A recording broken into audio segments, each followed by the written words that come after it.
Jadi menurut Mas Riki itu apa itu yang menjadi kunci agar cinta suami istri tetap hangat meski sudah menikah itu bertahun-tahun, apalagi udah punya anak 4 ya kan?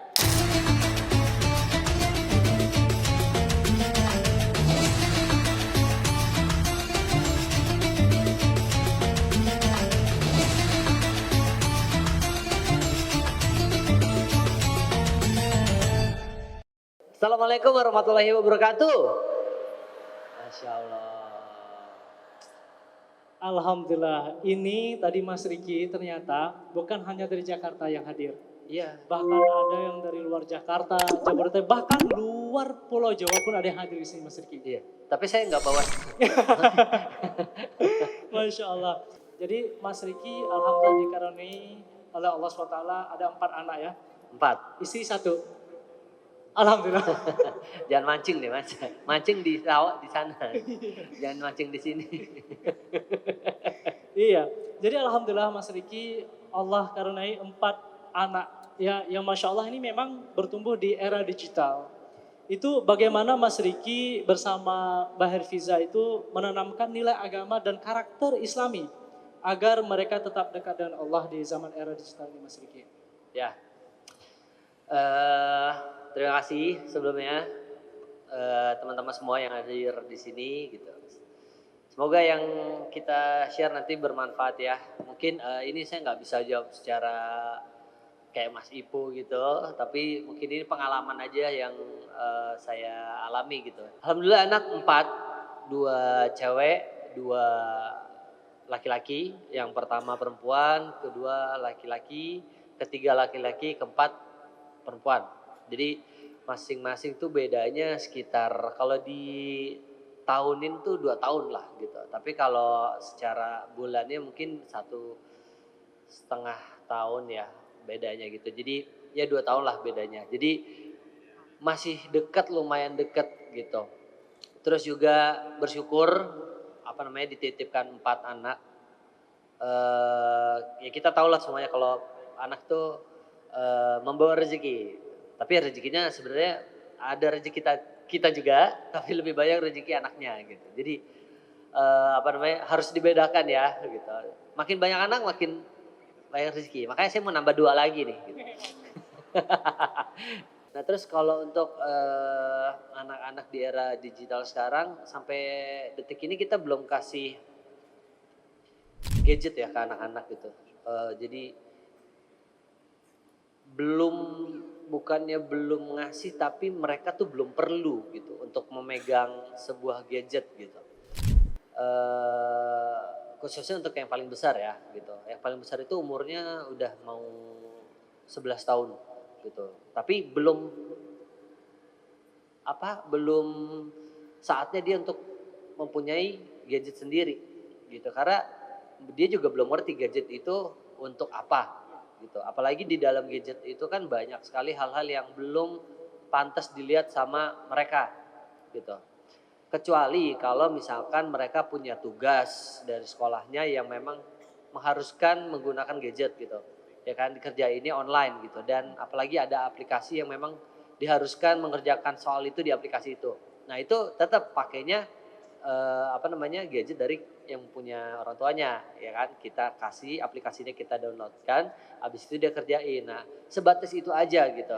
Sama sebatas mereka boleh memegang gadget itu kalau mencari informasi tentang apa yang mereka tidak tahu dan yang orang tuanya juga tidak tahu atau orang tuanya yang pengen memberikan hal-hal yang harus mereka ketahui gitu. Jadi ya kita bisa googling kah, kita bisa buka YouTube apa segala macam, tapi tentang apa yang memang seharusnya mereka ketahui di masa mereka itu gitu. Jadi kalau yang belum mereka harus ketahui ya kita jangan kasih tahu lah.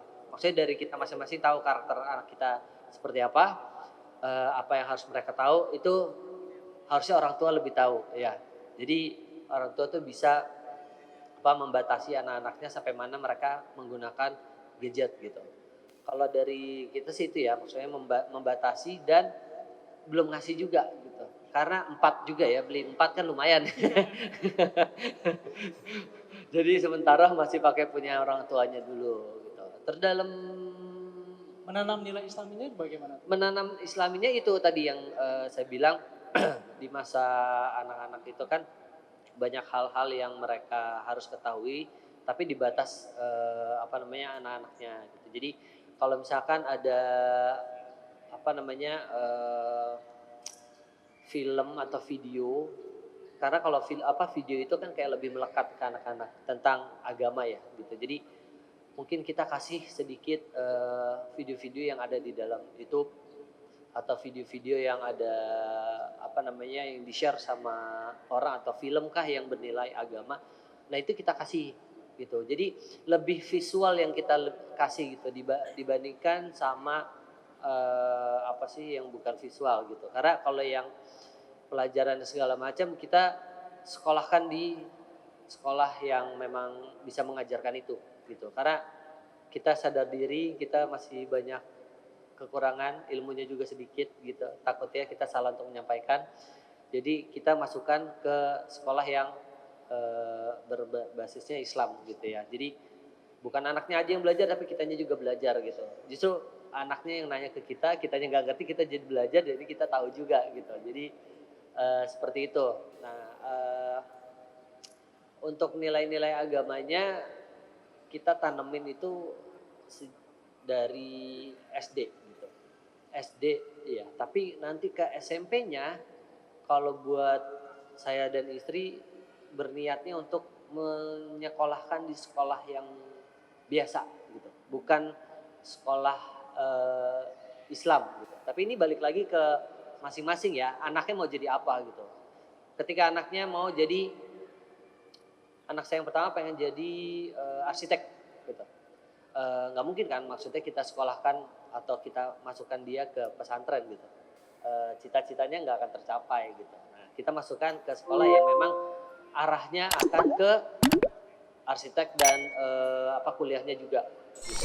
Tapi di luar itu kita tetap ada yang namanya les ya, istilahnya kasarnya les lah, les agama kita tetap tanemin gitu. Tapi di SD dari kelas 1 sampai 6 kita masukkan ke sekolah Islam supaya mereka punya basicnya dan hafalannya dan semua tentang Islam tuh ada di SD-nya gitu. Jadi kesananya udah tinggal menyempurnakan aja dengan les dan segala macam. Dan ketika dia jadi arsitek juga kita tanamkan kepada mereka, buatlah sesuatu yang bermanfaat untuk orang lain gitu. Jadi tahulah yang bermanfaat itu apa, masjid misalkan, terus rumah sakit misalkan, terus apa namanya, pokoknya sesuatu yang bermanfaat untuk orang lain. Masya Allah ya, luar biasa. Jadi memang anak kecil itu tidak diberikan gadget sama sekali. Belum, Belum ya, belum. Masya Allah. Keren banget, Alhamdulillah ya. Terus disekolahkan di sekolah di tempat yang Islami. Ya, buat Bapak Ibu tadi udah dikabarkan ya oleh kami nanti Al-Bahjah, sekolah Al-Bahjah juga sudah membuka pendaftarannya, bisa segera daftar ke sana. Nah, Mas Rikin yang kedua, saya pengen tanya juga nih. Kan Alhamdulillah nih, banyak sekali yang mengagumi keharmonisan rumah tangga Mas Riki nih, ya sama Mbak Herfiza. Jadi menurut Mas Riki itu apa itu yang menjadi kunci agar cinta suami istri tetap hangat meski sudah menikah itu bertahun-tahun, apalagi udah punya anak 4 ya kan? Itu apa Mas? Apa ya? Kalau sebenarnya balik lagi masing-masing ini ya apa namanya pribadi kita ya suami istri gitu. Nggak bisa disamain karena karakternya beda-beda gitu. Kita nggak bisa men-treat istri kita atau suami kita sama dengan orang lain gitu. Itu nggak bisa gitu. Tapi ini saya cerita ini aja ya, maksudnya yang saya alamin gitu. Kalau saya sama istri tuh suka komunikasi gitu. Jadi istilahnya kayak sekarang nih gitu. Saya pergi dari rumah, aku pergi dulu ya gitu. Salam, terus cerita mau pergi kemana. Pas sampai sini kabarin, aku udah sampai ya. Nah, tapi apa namanya itu bukan apa namanya bukan apa namanya keterpaksaan gitu. Tapi memang itu keharusan gitu. Nah, kenapa sering melakukan hal ini juga karena dulu awal-awal nikah saya kalau nyampe di lokasi atau nyampe di tempat kerja itu nggak pernah ngabarin. Sampai istri saya bilang gitu, kalau misalkan udah sampai tuh kabarin gitu. Ah, posesif kok gitu kan. Tapi sebenarnya bukan di situ, bukan posesif, tapi kekhawatiran seorang istri gitu. Ini nggak ngabarin kenapa? Takutnya terjadi sesuatu di jalan, gitu kan. Salah satunya sih itu gitu. Jadi kenapa harus ngabarin gitu, komunikasi. Ini apa dari awal tuh awal-awal sih kayak aduh ngapain sih gitu ngabarin, kan udah tahu juga mau kemana gitu kan. Tapi dari awal terpaksa, lama-lama sadar dan ini menjadi suatu keharusan gitu. Jadi biar orang rumah itu tenang gitu, tahu keadaan kita tuh seperti apa. Begitu juga kalau pulang, habis dari sini nanti misalkan aku udah selesai nih jalan pulang, udah sebatas itu aja gitu. Mau dibalas lagi mau enggak, ya udah yang penting orang rumah tahu. Nah itu komunikasi sesimpel itulah gitu. Tapi masih banyak lagi komunikasi-komunikasi lainnya. Terus yang biasa kita lakukan adalah kalau mau tidur, aduh nggak enak. Gak apa-apa biar Dicium nanti. istrinya, iya, ataupun sebaliknya terus bilang aku sayang kamu, I love you, tidur. Terus kalau tidur saya suka pegangan tangan berdua. Masya Allah, bapak-bapak jangan lupa ya. Nggak, Ibu-ibu sedang maksudnya, menunggu insya Allah. iya, hal-hal kecil kayak gitu ya maksudnya eh, di luar hal-hal besar gitu, banyak hal-hal kecil yang kita lupa gitu ya. Maksudnya hal kecil tapi keinget gitu daripada hal-hal besar tapi terpaksa gitu, mending hal-hal kecil aja yang dilakukan. Banyak sih, tapi pasti dari masing-masing kita semua ini banyak hal-hal yang dilakukan gitu berbeda dengan yang saya lakukan gitu. Itu terusin aja gitu. Terus kalau nggak cari hal-hal baru yang apa ya yang keinget gitu. Konten belaka ya. Kehidupan kita sama kok dengan kalian semua ya, tetap ada apa namanya konflik juga pasti ada gitu. Tapi gimana caranya kita apa menyelesaikan. Kalau saya sama istri selalu apa namanya kita biarkan dulu karena lagi kalau misalnya marah kan pasti lagi tegang-tegangnya itu kita biarkan dulu biar biar mereda dulu, tenang dulu ya. Nah, tapi pas kita lagi diem terus meredakan itu kita juga muhasabah diri gitu. Ya kan jangan cuma udah diemin aja dulu ntar baik lagi gitu enggak. Tapi muhasabah diri apa kesalahan kita nah, masing-masing ya, suaminya atau istrinya, entah siapa yang salah atau yang benar, nah saling muhasabah diri dulu, habis itu kita cari solusinya bareng-bareng. Kalau bisa hal itu selesai pada saat itu juga gitu. Jadi muhasabah dulu apa namanya minta pertolongan, habis itu baru ngobrol cari solusinya, cari penyelesaiannya seperti apa gitu. Soalnya kan nggak enak ya kalau marahan lama-lama. Tidurnya kan ngadepnya kanan sama kiri gitu kan. Terus apa namanya satu rumah tapi nggak ngomong itu kan nggak enak gitu ya. Jadi kalau bisa masalahnya selesaikan dengan cepat gitu dan ya kalau bisa jangan cari masalah ya. Carinya cuan aja lah. Iya, cuan terus ya. Cari cuan bareng-bareng gitu enak. Masya Allah. Baik, berarti tadi kunci utamanya adalah komunikasi Mas Riki ya. Ya pasti kita udah tahu lah semuanya komunikasi itu penting ya. Saya jadi teringat nih, tadi belum ngabarin istri sampai sini Mas Ah ya Riki. mas. Masya Allah ya. Nah yang pertama tadi komunikasi, kemudian pilot talk, sangat penting ya. Piloto ya. Kalau bisa sih sebelum tidur ada ngobrol dulu ya. Apapun itu seenggaknya sedikit aja yang diobrolin. Mau tentang keluarga, tentang apa keseharian ngapain aja. Pokoknya ngobrol dikit aja. Ya walaupun cuma satu kalimat. Tadi gimana? Ya apa namanya alhamdulillah. Dah gitu aja udah cukup lah ya. Seperti seenggaknya ada ngobrol dulu sih sebelum tidur. Kalau nggak sambil merem juga boleh. Masya Allah ya, pilot talk sangat penting sambil nanti ngobrol yang nggak penting pun nggak apa-apa ya. Nggak apa-apa, yang Jadi penting penting ya. ngobrol. Yang penting ngobrol. Seenggaknya basa-basi juga nggak apa-apa gitu. Yang penting ada kedekatan ya kan. Ya tentunya jangan lupa bilang I love you tadi. I love you. Cium dulu istrinya. Akan insya Allah. Oke, nah kemudian Mas Riki, terakhir nih, apa yang membuat Mas Riki bertahan sampai saat ini dan apa yang Mas Riki itu syukuri gitu atas 4 anak yang Allah karuniai dan istri yang Masya Allah, Insya Allah menjadikan istri soleha gitu. Apa yang Mas Riki syukuri dalam perjalanan sampai saat ini Mas? Ya, tadi bersyukur ya dititipin 4 anak gitu, karena saya tuh dulu punya keinginan atau cita-cita pengen punya anak banyak gitu. Alhamdulillah dijabah. Ya 4 banyak gak sih? Maksudnya saya nggak, kalau menurut saya sih banyak ya. Karena berasa juga ya uang sekolahnya. Menurut saya sih banyak ya. Jadi karena saya juga suka anak-anak gitu ya. Lucu, gemes. Terus kalau misalkan kita pulang kantor tuh capek ngeliat anak tuh kayak jadi refresh lagi. Walaupun cuma lihat sebentar gitu, habis itu tidur kita. Tapi itu refreshing, ngerasain lah semuanya teman-teman yang ada di sini gitu. Terus niatan saya juga anak itu kan bisa menolong orang tuanya nanti gitu. Ya karena saya sadar diri lah, saya ilmunya kurang, dosanya banyak gitu. Jadi sebisa mungkin saya membuat anak-anak saya ini menjadi penolong saya nanti ketika di eh, alam lain. Jadi penolong saya dan istri gitu. Itu salah satunya. Terus dulu saya tuh punya cita-cita itu memang pengen dapat istri yang bisa membawa atau menolong saya ke jalan yang benar lah istilahnya gitu. Dan alhamdulillah Allah jabah, saya dapat istri yang soleha, mendapat istri yang bisa mengingatkan gitu.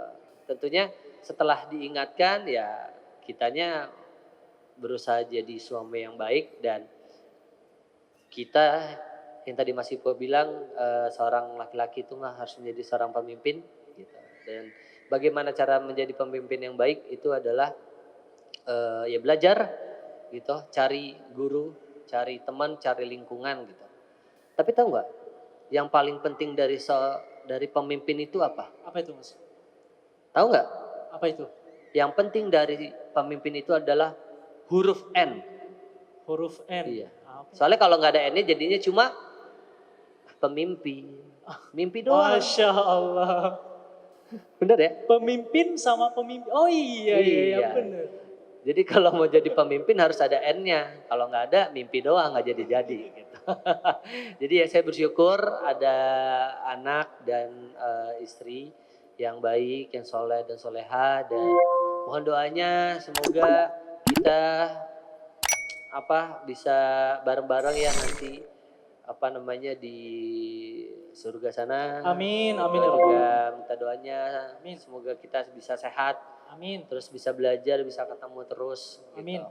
Jangan lupa saling dukung satu sama lain ya gitu. Jangan karena seorang laki-laki itu adalah pemimpin, istrinya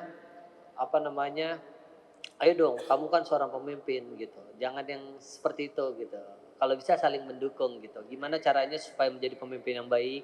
Gimana supaya caranya menjadi istri yang baik? Itu diobrolin aja gitu. Jadi ya itu tadi ya, mungkin pas sela-sela tidur gitu.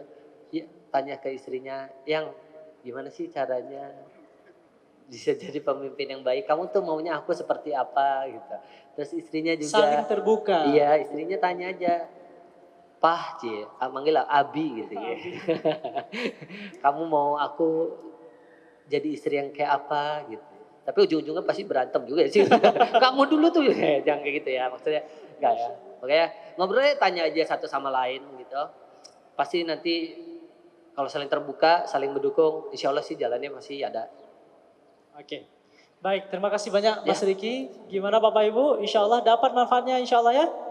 Alhamdulillah, sama-sama kita doakan Mas Riki ya, semoga nanti tetap menjadi keluarga sakinah, mawaddah warahmah. Amin. Insya Allah sampai berkumpul nanti di surga bersama anak-anak keturunan semuanya insya Allah. Amin ya Rabbal alamin. Baik, terima kasih Siap, banyak. sama-sama. Terima Mas kasih Riki. semuanya. Mohon maaf kalau banyak kata-kata yang tidak berkenan. Assalamualaikum warahmatullahi wabarakatuh. Waalaikumsalam warahmatullahi wabarakatuh.